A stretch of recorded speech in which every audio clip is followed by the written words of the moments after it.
ವೆಕ್ಸಾನ್ ಕಂಪನಿರ ಮೇಲೆ ಡಿಪೆಂಡ್ ಆಯ್ತು ಚೆಲ್ಲಿ ಎಲ್ಲ ಮ್ಯಾಂಗ್ಳೂರ್ ಬಾಯ್ಸ್ ಗೊಂತೊಟ್ಟು ಫೇಕ್ ಉಂಟು. ಓಕೆ, ಇದೊಂದು ಮೈನ್ ವಿಷಯ ವೆಕ್ಸಾನ್ ಕಂಪನಿದು. ವೆಕ್ಸಾನ್ ಕಂಪನಿ ಅವತ್ತು ಚಿಕ್ಕಮಂಗ್ಳೂರಲ್ಲಿ ನನಗೆ ಇಶ್ಯೂ ಆಯಿತು, ಆಲ್ರೆಡಿ ಲಾಗ್ ಹಾಕಿದ್ದೆ. ಅದರ ವಿಷಯ ಏನಂದರೆ, ಟೆಲ್ ಅಬೌಟ್ ಯುವರ್ ಮದರ್, ನಿಮ್ಮ ಅಮ್ಮನ ಬಗ್ಗೆ ಹೇಳಿ ಅಂತ.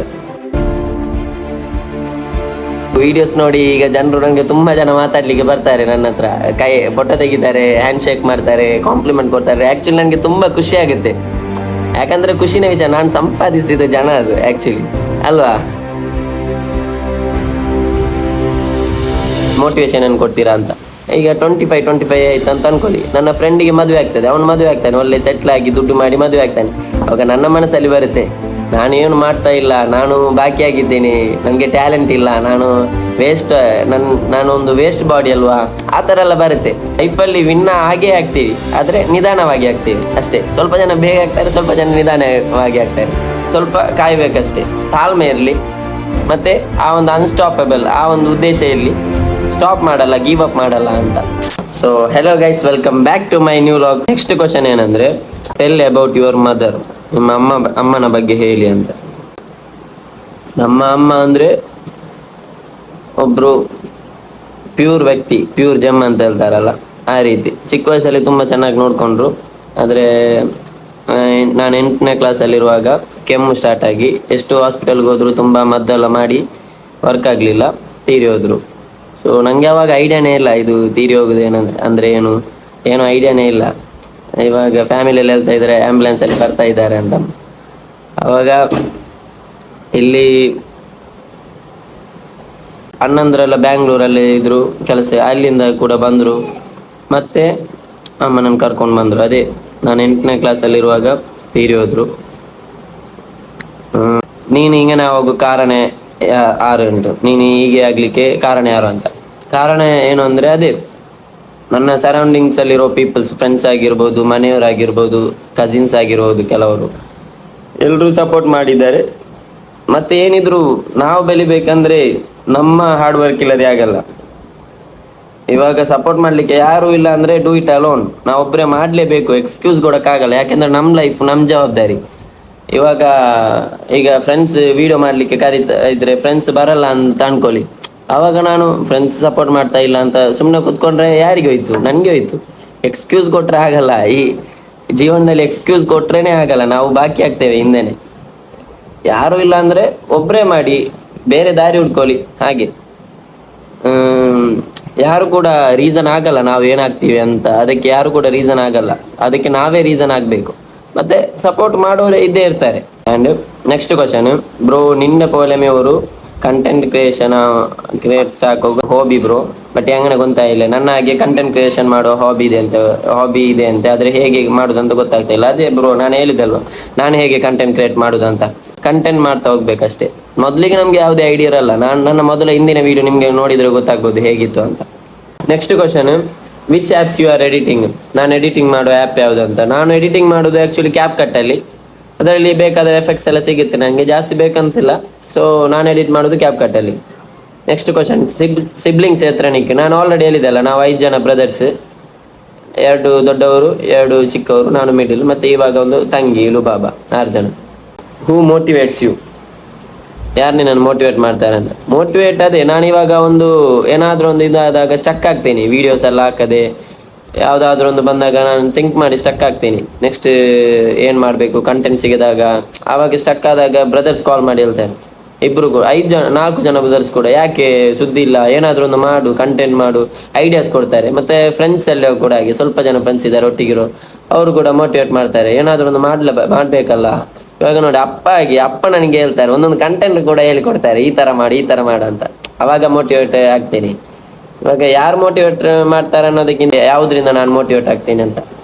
ಇವಾಗ ನಾನು ಸ್ಟಕ್ ಆದಾಗ ನನಗೆ ಆಗುತ್ತೆ ಏನಾದರೂ ಒಂದು ಮಾಡಬೇಕು. ಇದನ್ನು ನೋಡಿದಾಗ ಯಾವುದನ್ನಂದರೆ, ಇವಾಗ ನಾನು ಮನೆಗೆ ಹೋಗ್ತೀನಿ, ಆವಾಗ ಮನೆ ಕೆಲಸ ಅರ್ಧದಲ್ಲಿ ಬಾಕಿ ಆಗಿರುತ್ತೆ, ಬಾಡಿಗೆ ಮನೆಯಲ್ಲಿರ್ತೇವೆ. ಈಗ ಮಳೆಗಾಲದಲ್ಲಿ ಮನೆ ಸೋರ್ತಾ ಇರುತ್ತೆ, ನಾನು ಬೆಳಿಗ್ಗೆ ಬೇಗ ಎದ್ದೇಳುವಾಗ ಅಪ್ಪ ಆಲ್ರೆಡಿ ಕೆಲಸಕ್ಕೆ ಹೋಗಿರ್ತಾರೆ. ಅಂದರೆ ಈ ಸಿಚುವೇಶನ್ಗಳಲ್ಲಿ ಇದೆಯಲ್ಲ, ಅದನ್ನೆಲ್ಲ ನೋಡುವಾಗ ನನಗೆ ಆಗ್ಬಿಡುತ್ತೆ ಏನಾದರೂ ಒಂದು ಮಾಡಬೇಕು, ಲೈಫಲ್ಲಿ ಏನಾದರೂ ಒಂದು ಮಾಡಲೇಬೇಕು ಅಂತ ಮೋಟಿವೇಟ್ ಆಗ್ತೀನಿ. ಅದೇ ಸೋರೋ ಮನೆಯನ್ನು ನೋಡಿದ್ದೀನಿ, ತಂದೆ ತಾಯಿ ಕಷ್ಟಪಡೋದನ್ನು ನೋಡಿದ್ದೀನಿ. ಇದನ್ನೆಲ್ಲ ನೋಡುವಾಗ ತಾನಾಗಿಯೇ ಮೋಟಿವೇಟ್ ಆಗ್ತೀನಿ. ನೆಕ್ಸ್ಟ್ ಕ್ವಶನ್ ಏನಂದ್ರೆ, ವೆಕ್ಸಾನ್ ಕಂಪನಿಯ ಮೇಲೆ ಡಿಪೆಂಡ್ ಆಯ್ತು ಚೆಲ್ಲಿ ಎಲ್ಲ ಮ್ಯಾಂಗ್ಳೂರ್ ಬಾಯ್ಸ್ ಗೊಂತೊಟ್ಟು ಫೇಕ್ ಅಂತ. ಓಕೆ, ಇದೊಂದು ಮೈನ್ ವಿಷಯ ವೆಕ್ಸಾನ್ ಕಂಪನಿದು.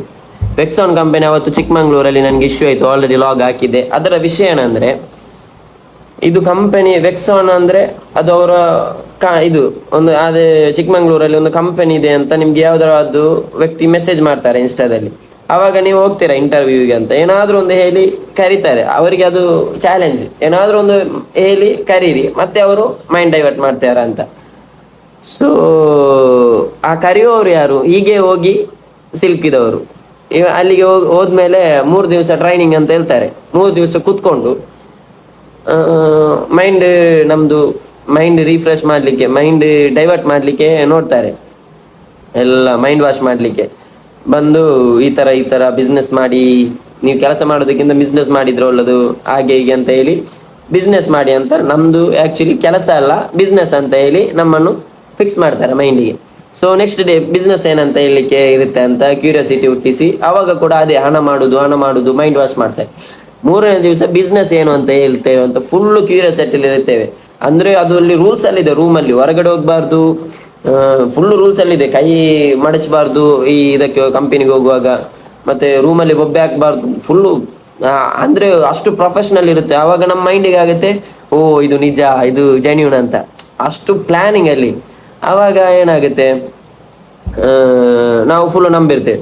3ನೇ ದಿವಸ ಬಿಸ್ನೆಸ್ ಏನಂದರೆ ಅಂತ ಹೇಳ್ತಾರೆ ಅಂದರೆ, ಅವರದೊಂದು 50,000 ಇದ್ದು ಐಟಮ್ ಇದೆ, ಅದನ್ನು ನಾವು ಬೈ ಮಾಡಬೇಕು 50,000 ಕೊಟ್ಟು. ಆವಾಗ ನಾವು ಆ ಬಿಸ್ನೆಸ್ಸಿಗೆ ಜಾಯಿನ್ ಆಗ್ತೀವಿ. ನಂತರ ನಮಗೆ ಕೆಲಸ ಏನಂದರೆ, ಇನ್ನೊಬ್ಬರನ್ನು ನಾವು ನಮಗೆ ಮೆಸೇಜ್ ಮಾಡಿ ಕರೆದ್ರಲ್ಲ ಅದೇ ಕೆಲಸ ನಮ್ಗೆ ಕೊಡ್ತಾರೆ. ಇನ್ನೊಬ್ಬರನ್ನು ನೀವು ಕರೀರಿ, ಒಬ್ಬನಿಗೆ 12,000 ಹಾಗೆ 7,000, ಅದು ಸ್ವಲ್ಪ ಲೆಕ್ಕ ಇದೆ ಅದರಲ್ಲಿ ಕ್ಲಿಯರ್ ಆಗಿ, ಹಾಗೆ ನಿಮಗೆ ಕೊಡ್ತೀವಿ ಅಂತ. ಅದೇ ಸಿಂಪಲ್ ಆಗಿ ಚೈನ್ ಬಿಸ್ನೆಸ್ ಅದು. ಅವರು ಹೀಗೆ ಮಾಡಿ ಹೇಳ್ತಾರೆ, ನೀವು ಬಿಸ್ನೆಸ್ಸಲ್ಲಿದ್ದೀರಾ ಅಂತ. ನಮಗೆ ಈಗ ನಾನಲ್ಲಿ ಟ್ರೈನಿಂಗಲ್ಲಿದ್ದೇನೆ, ನನಗೆ ಹೇಳ್ತಾ ಇದ್ದಾರೆ. ಇವಾಗ ಸ್ವಲ್ಪ ಜನ ಕಂಟೆಂಟ್ ಕ್ರಿಯೇಟರ್ಸ್ ಎಲ್ಲ ಹೊರಗಿರ್ತಾರೆ, ಅವರು ಇದರ ಬಗ್ಗೆ ವಿರುದ್ಧವಾಗಿ ಹೇಳ್ತಾರೆ, ಅದನ್ನೆಲ್ಲ ನೀವು ಮೈಂಡ್ ಮಾಡ್ಕೋಬೇಡಿ. ಆವಾಗ ನಾನು ಮನಸ್ಸಲ್ಲೇ ನಗ್ತಾ ಇದ್ದೆ, ನನಗೆ ಗೊತ್ತುಂಟು ಏನಂತ ವಿಷಯ. ನಾನು ಆ್ಯಕ್ಚುಲಿ ನನಗೆ ಮೊದಲ ದಿವಸ ಗೊತ್ತಾಗಿದೆ ಏನಂತ ಅಲ್ಲಿದ್ದು, ಆದರೂ ಕೂಡ ನಾನು 3 ದಿವಸ ನಿಂತದ್ದೇ ಇದು ಮಾಡಬೇಕಂತ, ಎಕ್ಸ್ಪೋಸ್ ಮಾಡಬೇಕಂತ. ನನಗೆ ತುಂಬ ಜನ ಕಾಲ್ ಮಾಡಿದ್ದಾರೆ ಅನ್ನೋನ್ ನಂಬರ್ಸಿಂದ, ಥ್ಯಾಂಕ್ ಯು ಹೇಳಲಿಕ್ಕೆ. ಅಂದರೆ ಅವರ ಟಾರ್ಗೆಟೇ ಇದು, ಮ್ಯಾಂಗ್ಳೂರು ಪೀಪಲ್, ಉಡುಪಿ ಪೀಪಲ್, ಹಾಗೆ ತುಂಬ ಜನ ಸಿಲುಕಿದ್ದಾರೆ ಕೂಡ. ನನಗೆ ಹೋಗುವವರು ನನಗೆ ತುಂಬ ಜನ ಕಾಲ್ ಮಾಡಿದ್ದಾರೆ, ಥ್ಯಾಂಕ್ ಯು ಸೋ ಮಚ್ ಅಂತ ಹೇಳಲಿಕ್ಕೆ. ನನಗೆ ಅದು ಖುಷಿ, ಸ್ವಲ್ಪ ಜನರಿಗೆ ಆದರೂ ಉಪಕಾರ ಆಯ್ತಲ್ವಾ ಅಂತ. ಮತ್ತೆ ತುಂಬ ಜನ ಹೇಳಿದ್ದಾರೆ, ನಾವು ಆಲ್ರೆಡಿ 50K ಪೇ ಮಾಡಿದ್ದೀವಿ, ಏನು ಮಾಡಲಿಕ್ಕೆ ಆಗಲ್ಲ ಇವಾಗ ಅದೇ 50K ಪೇ ಬ್ರೈನ್ ವಾಶ್ ಮಾಡಿ 50K ಪೇ ಮಾಡಿಸ್ತಾರೆ. ಮತ್ತೆ ಕರೆಯುವಾಗ ಕೂಡ ಹಾಗೆ ಸುಳ್ಳು ಹೇಳಲಿಕ್ಕೆ ಅವರೇ ಹೇಳ್ತಾರೆ, ಇವಾಗ ಹೀಗೆ ಇಲ್ಲಿ ಕೆಲಸ ಇದೆ ಅಂತ ಹೇಳಿ ಕರೀರಿ ಅಂತ. ಆದರೆ ಅವರ ಆನರ್ ಇದೆಯಲ್ಲ, ಅವರಿಗೆ ಒಳ್ಳೆ ದುಡ್ಡಾಗುತ್ತೆ. ಅಂದರೆ ಡೈರೆಕ್ಟಾಗಿ ಸೇಲ್ ಆಗ್ತಾ ಇದೆಯಲ್ಲ 50,000ದ್ದು, ಇವರೇ ನಂಬಿಸಿ ಸೇಲ್ ಮಾಡ್ತಾ ಇದ್ದಾರೆ. ಅದೇ ಸೇಲ್ ಮಾಡೋ ಟ್ರಿಕ್ಸ್ ಅಷ್ಟೇ.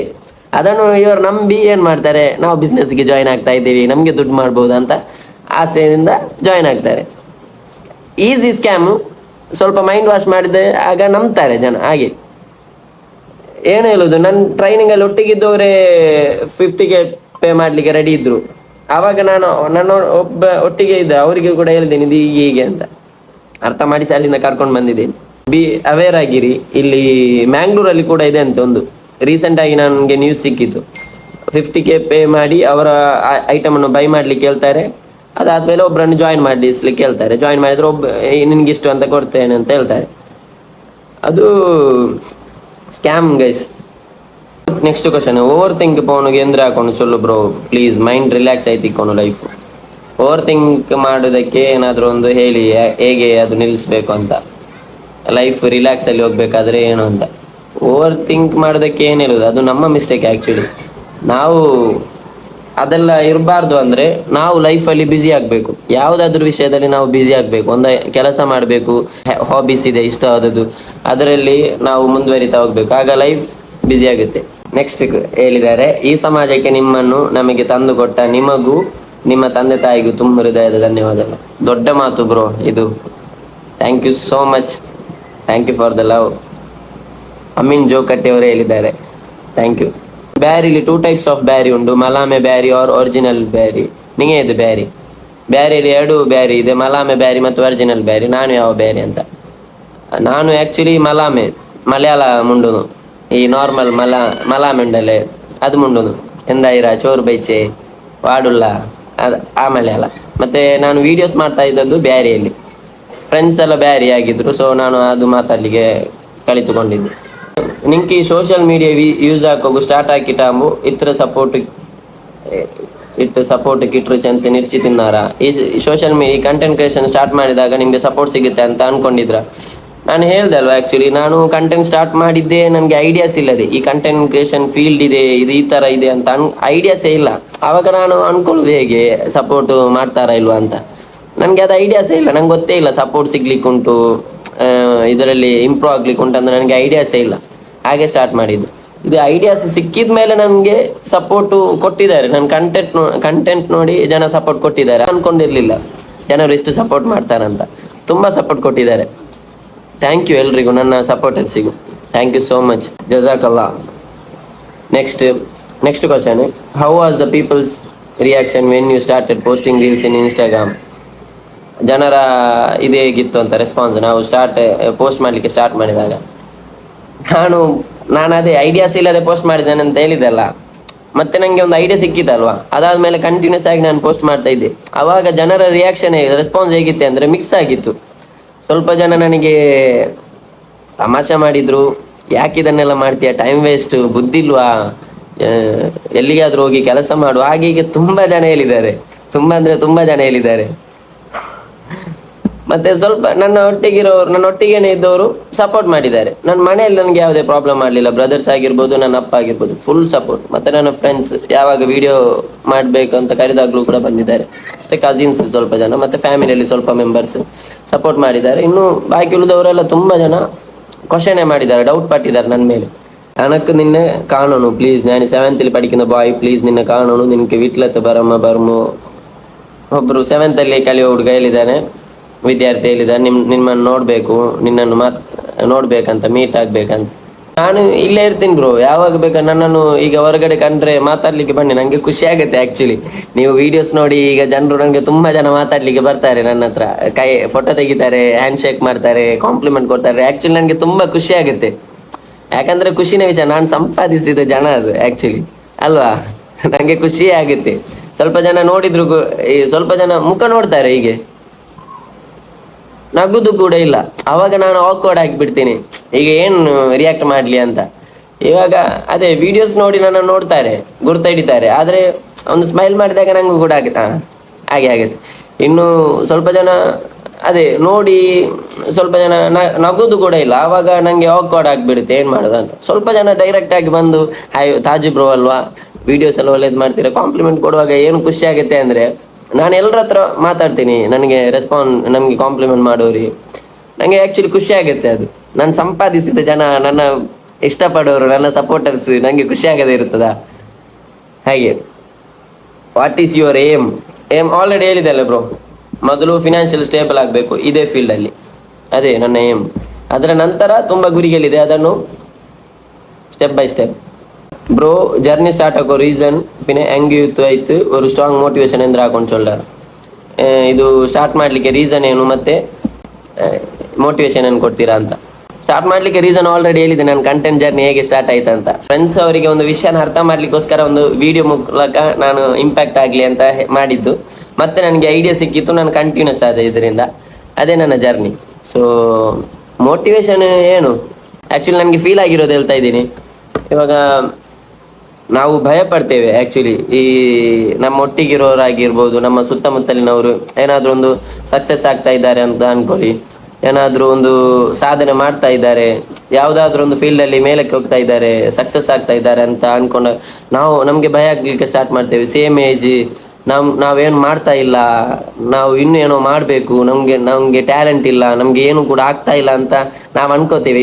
ಈಗ ಎಕ್ಸಾಂಪಲ್ಗೆ ಸೇಮ್ ಏಜಲ್ಲಿರೋ ಇನ್ನೊಬ್ಬರಿಗೆ ಈಗ 25 ಆಯ್ತು ಅಂತ ಅನ್ಕೊಳ್ಳಿ, ನನ್ನ ಫ್ರೆಂಡಿಗೆ ಮದುವೆ ಆಗ್ತದೆ, ಅವನು ಮದುವೆ ಆಗ್ತಾನೆ, ಒಳ್ಳೆ ಸೆಟ್ಲ್ ಆಗಿ ದುಡ್ಡು ಮಾಡಿ ಮದುವೆ ಆಗ್ತಾನೆ. ಅವಾಗ ನನ್ನ ಮನಸ್ಸಲ್ಲಿ ಬರುತ್ತೆ, ನಾನೇನು ಮಾಡ್ತಾ ಇಲ್ಲ, ನಾನು ಬಾಕಿ ಆಗಿದ್ದೇನೆ, ನನಗೆ ಟ್ಯಾಲೆಂಟ್ ಇಲ್ಲ, ನಾನು ಒಂದು ವೇಸ್ಟ್ ಬಾಡಿ ಅಲ್ವಾ, ಆ ಥರ ಎಲ್ಲ ಬರುತ್ತೆ. ಒನ್ ಥಿಂಗ್, ಮೊದಲು ಆ ಭಯನ ಬಿಡಬೇಕು, ಭಯ ಪಡೋಕ್ಕೆ ಹೋಗ್ಬಾರ್ದು. ಲೈಫಲ್ಲಿ ವಿನ್ನ ಆಗೇ ಆಗ್ತೀವಿ, ಆದರೆ ನಿಧಾನವಾಗಿ ಆಗ್ತೀವಿ ಅಷ್ಟೇ. ಸ್ವಲ್ಪ ಜನ ಬೇಗ ಆಗ್ತಾರೆ, ಸ್ವಲ್ಪ ಜನ ನಿಧಾನವಾಗಿ ಆಗ್ತಾರೆ, ಅಷ್ಟೇ ಇರೋದು. ಲೈಫಲ್ಲಿ ಏನಾದರೂ ಒಂದು ಮಾಡೇ ಮಾಡ್ತೀವಿ, ಸ್ವಲ್ಪ ಕಾಯ್ಬೇಕಷ್ಟೇ, ತಾಳ್ಮೆ ಇರಲಿ, ಮತ್ತು ಆ ಒಂದು ಅನ್ಸ್ಟಾಪಬಲ್, ಆ ಒಂದು ಉದ್ದೇಶ ಇರಲಿ, ಸ್ಟಾಪ್ ಮಾಡಲ್ಲ, ಗಿವ್ ಅಪ್ ಮಾಡಲ್ಲ ಅಂತ. When you are uploading reels please talk in Beary, not in Kannada. ಅವರಿಗೆ ಬ್ಯಾರಿ ಕನ್ನಡ ಅರ್ಥ ಆಗಲ್ಲ ಅಂತ ಅನ್ಸುತ್ತೆ, ಅದಕ್ಕೆ ಹೇಳಿರೋದಂತ ಅನ್ಸುತ್ತೆ. ಯಾವಾಗ ರೀಲ್ಸ್ ಅಪ್ಲೋಡ್ ಮಾಡ್ತೀನಿ ಅಂತ ಕೇಳಿದ್ದಾರೆ, ಬ್ಯಾರಿಯಲ್ಲಿ ಹೇಳ್ಬೇಕಂತ. ನಾನು ಅದೇ ವಾರത്തിൽ രണ്ട് റീൽസ് ഇടണോണ്ട് ഒരു കോൺസെപ്റ്റ് ഉണ്ട്, ಬಟ್ ಆಯೊಂಟಿಲ್ಲ ಒಂದಿಟ್ಟೋಲ್ಲ. ಅದು ನಾನು ಈವ್ನಿಂಗ್ 6 o'clock ಬಿಡಿಸಿದ್ದು 8 o'clock ಆ ಗ್ಯಾಪಲ್ಲಿ ಇಟ್ಟರೆ ಆಲ್ಮಾರು ಇದು ಚೊಮ್ಮೆ ಆಕ್ಟಿವ್ ಇರ್ತಾರೆ. आप ಮೆಂಟಲಿ ಸ್ಟ್ರಾಂಗ್ ಕ್ಯೂ ಹೋ, ಕೈಸೆ रहते ಸ್ಟ್ರಾಂಗ್, ಮೆಂಟಲಿ ಯಾಕೆ ಇಷ್ಟು ಸ್ಟ್ರಾಂಗ್ ಇದ್ದೀರಾ, ಹೇಗೆ ಇರ್ತೀರಾ ಅಂತ. ಏನೇ ಪ್ರಾಬ್ಲಮ್ಸ್ ಬಂದರೂ ಕೂಡ ಮೆಂಟಲಿ ನಾನು ಫಿಕ್ಸ್ ಆಗಿದ್ದೀನಿ.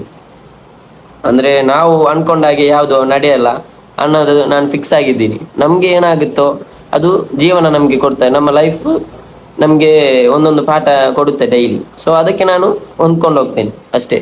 ಮೆಂಟಲಿ ಫಿಕ್ಸ್ ಆಗಬೇಕಷ್ಟೇ, ನಾವು ಅಂದ್ಕೊಂಡಾಗೆ ಯಾವುದು ನಡೆಯಲ್ಲ ಅಂತ. ಇನ್ನೂ ಕೂಡ Q&A ಕ್ವಶನ್ಸ್ ನಾನು ಸ್ವಲ್ಪ ದಿನಗಳ ನಂತರ ಮಾಡ್ತೀನಿ. ನೀವು ಕೇಳೋ ಎಲ್ಲ ಕ್ವಶನ್ಸಿಗೂ ಆನ್ಸರ್ ಸಿಕ್ಕಿದೆ ಅಂತ ಅಂದ್ಕೊಂಡಿದ್ದೀನಿ. Thank you so much. ಈ ಲಾಗ್ ಇಷ್ಟ ಆದರೆ ಸಬ್ಸ್ಕ್ರೈಬ್ ಮಾಡಿಡಿ, ಲೈಕ್ ಮಾಡಿ, ಕಮೆಂಟ್ ಮಾಡಿ ಏನಂತ. ನಿಮ್ಗೇನಾದರೂ ನಮ್ಮ ಥಾಟ್ಸಿಂದು ಬಗ್ಗೆ ನಿಮ್ಮ ಅಭಿಪ್ರಾಯ ಏನಿದ್ರೆ ಕಮೆಂಟ್ ಮಾಡಿ, ನಾನು ನೋಡ್ತೀನಿ. ಸೊ ಇನ್ಸ್ಟಾಗ್ರಾಮಲ್ಲಿ ಹೇಗೆ ಸಪೋರ್ಟ್ ಮಾಡಿದರೆ ಯೂಟ್ಯೂಬಲ್ಲಿ ಹಾಗೆ ಮಾಡಿ.